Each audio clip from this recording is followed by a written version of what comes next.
Welcome to the AC 24/7 Top Story Countdown. We'll guide you through the biggest news of the day.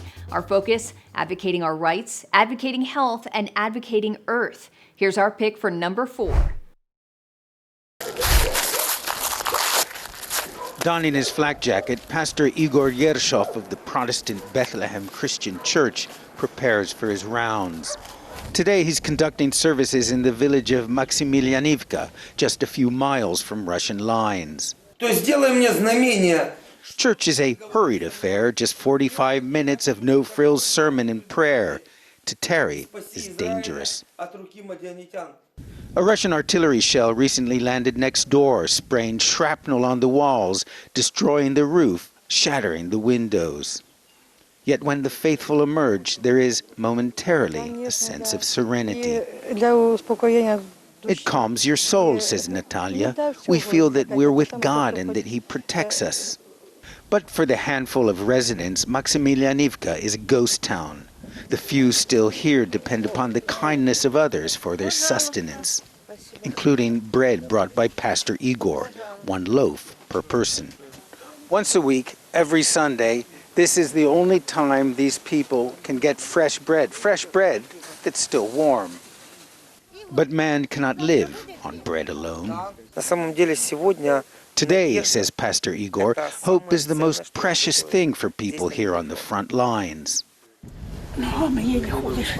Afterwards, we went with the pastor to a nearby bomb shelter, an abandoned tuberculosis sanatorium. At the shelter entrance, Alexei shows us where parts of the rocket struck a month ago. That day, he recalls, when rain began to fall and others went below, then the rocket hit. If it had been 5 minutes earlier, he says, no one would have survived. Down below, they have electricity, even satellite television.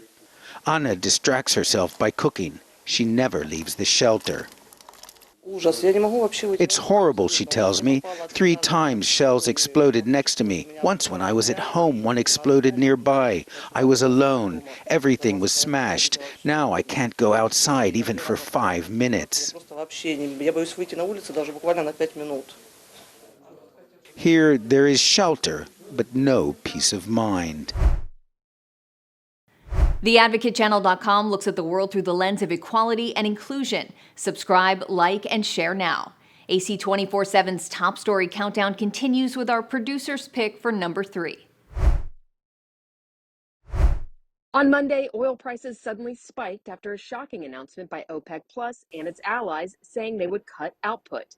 The group of oil-producing countries and allies will cut production by more than 1.66 million barrels a day, starting in May through the end of the year, according to a Goldman Sachs analysis. With oil prices already rising, this impact could soon be felt by Americans at the pump.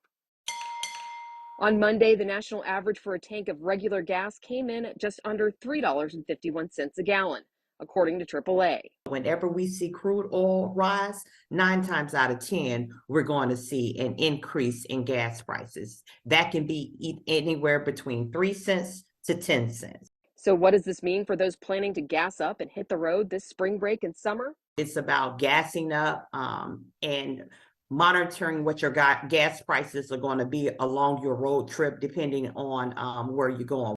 Many Americans are hitting the roads to beaches in the South like Georgia and Florida and on the East Coast, according to AAA spokesperson Montre Waiters. She predicts there's going to be an even bigger uptick in summer travel and offers a unique tip on having better gas mileage. Get the junk out of your trunk. So the heavier your car is, the more it burns gas. I know when you're traveling, you can't help that, but try and pack smart. Like the Advocate channel on Facebook for the best way to get updates on stories that advocate for equality, justice, our rights, and more. AC 24/7 continues with today's top 2 pick. Now there's a new sheriff in town. We've taken away their self-governing status. There's a lot of little back and forth going on now with the state taking control, but rest assured, you ain't seen nothing yet. Florida Governor Ron Desantis talking about signing a bill last month to give himself new power over Disney in what amounted to a state takeover of the special taxing district. For decades, that district has provided the entertainment giant control of its theme parks and the land around them. But Disney had something else in mind. I cannot tell you the level of my disappointment in Disney. Disappointed because Desantis appointed board members, political allies who were brought in to oversee the new district, now seeing their power greatly diminished. Turns out Disney quietly cut a deal with the outgoing board just days before the state's so-called hostile takeover. This development agreement essentially strips the government of the government powers and give those powers to Disney.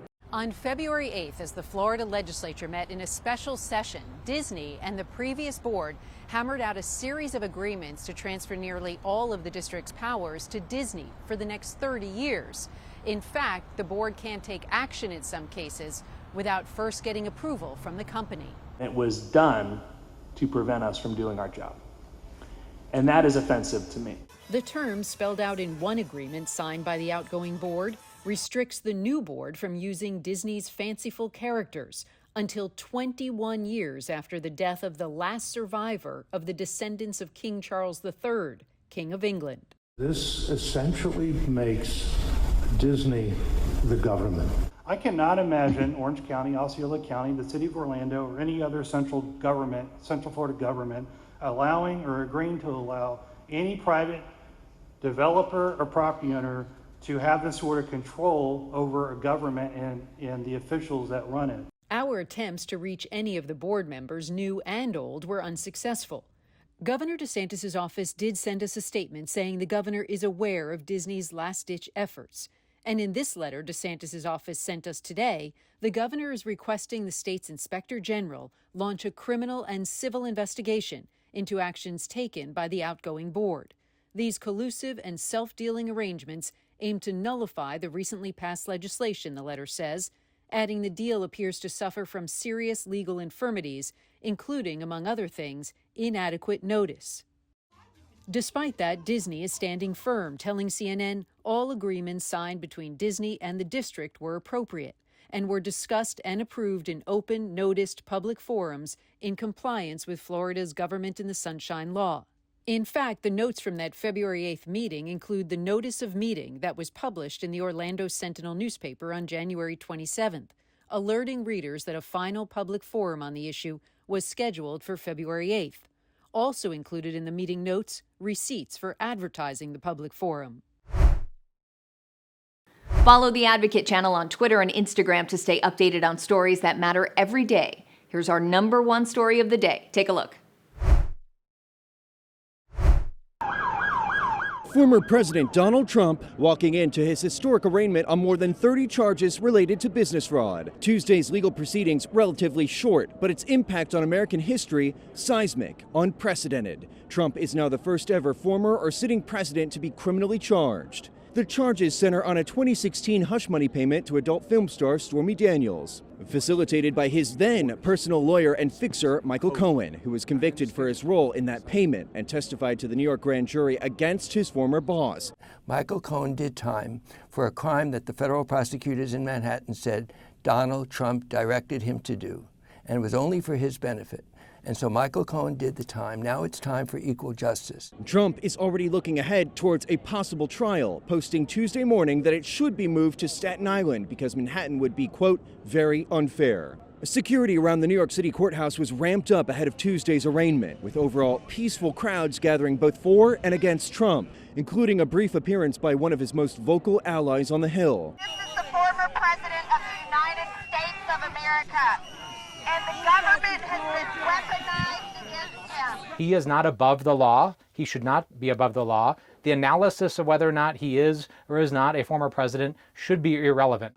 The next step for Trump, back at home at Mar-a-Lago Tuesday night, where his lawyers have said they'll dissect every charge in the now unsealed indictment and plan their defense. In New York, I'm Mike Valerio reporting.